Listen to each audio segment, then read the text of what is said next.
Bella, c'est moi.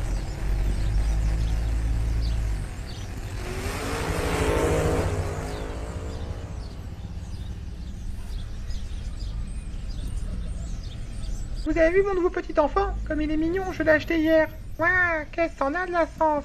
Oh putain d'époque de merde.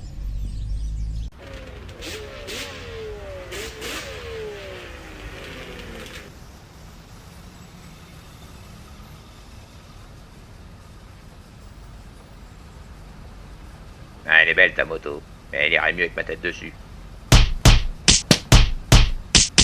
La moto alors. Monsieur l'adjoint, votre rendez-vous de 14 heures est confirmé. Bien, bien, Marie-Christelle. Mais bordel, où sont passés mes cigares à vanne réserve spéciale? Marie-Christelle, où sont passés mes cigares à vanne? Et ce n'est pas vous qui les avez donnés aux frères Bénaré qui les ont fumés tout à l'heure? Quoi? Envoyez donc le service d'ordre leur mettre des pains dans la gueule à ceux-là. Et monsieur l'adjoint, il faut faire attention à eux. Ils nous ont été confiés par le programme d'accueil des réfugiés. Mais évidemment qu'on fait attention à eux, sombre conne. Pourquoi est-ce que vous croyez qu'on les fouille à chaque sortie du bâtiment? Votre café est arrivé, monsieur. Mais je n'ai rien commandé. Mais qu'est-ce que ça veut dire? Qui êtes-vous? Je suis Benary, le nouvel assistant. Mais on a combien des Benari ici? 2, 3? Et non, 8. À part ça, vous en avez encore des cigares? Marie-Christelle, appelez-moi l'équipe de nettoyage. Je crois que j'ai pas pu m'empêcher de me faire encore un de ces stagiaires à la con, et ça me fendrait le cœur d'accueillir du monde dans de la merde. À propos, vos invités sont arrivés. Ah bien, faites-les entrer. Messieurs, en tant qu'adjoint du maire de cette ville, si je vous ai fait venir ici, c'est que l'heure est grave. Victime de son succès économique, cette ville est devenue un véritable repère de bobos, comptant dans leur rang une liste de hippies millionnaires, d'originaux en tout genre, avec une liste de revendications plus longue que celle d'une fac de sociaux tout entière. Cette ancienne ville industrielle dont le maire est issu est en passe de devenir un repère faisant passer la première Gay Pride venue pour le summum du masculinisme. Pas une semaine ne passe sans que le politiquement correct ne fasse un scandale qui éclabousse le maire dans cette ville. Plaisanterie gauloise, concours t-shirt mouillé en été, même bonne charcuterie servie en terrasse, tout ça c'est fini. Quoi? Et oui, après l'instauration de quotas en tout genre, on en est réduit à mettre du végétarisme dans les cantines scolaires. Ah les carottes c'est bien, mais avec un peu de gras c'est mieux. Allez dire ça à cette bande de cinglés. Hé, sale enculé! Alors ça te plaît de bouffer du cadavre? Ah, à vous! Oui, je vais te tuer, enculé!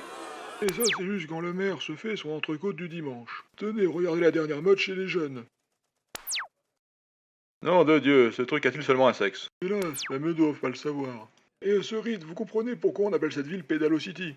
Parce qu'on y fait du pédalo, pardi. Ouais, le jour où on a creusé un lac artificiel pour en faire ici. Si j'ai bien compris, la situation est telle qu'il faudrait exterminer la moitié de la ville. Hélas, pour ça on n'a pas le budget, et c'est là que vous intervenez. Car il faut dire, messieurs, que vous êtes les plus gros virilos que ce pays puisse connaître, et de véritables sommités dans vos domaines respectifs. André Menhir, dit le Gaulois, chasseur, cuisinier et gourmet hors pair, imbattable au bras de fer et célébrité des férias du Sud-Ouest. Max Lebrowski, chef d'un des plus célèbres gangs de bikers, au cahier judiciaire assez épais pour assommer un juge. Vous ne devez votre libération conditionnelle qu'à votre participation à ce programme. Enfin, colonel Armando Beltram, 15 ans de légion étrangère derrière vous, la légende prétend que vous auriez écrasé un preneur d'otage avec la brouette servant à transporter vos couilles en acier renforcé. Mes respects, mon colonel.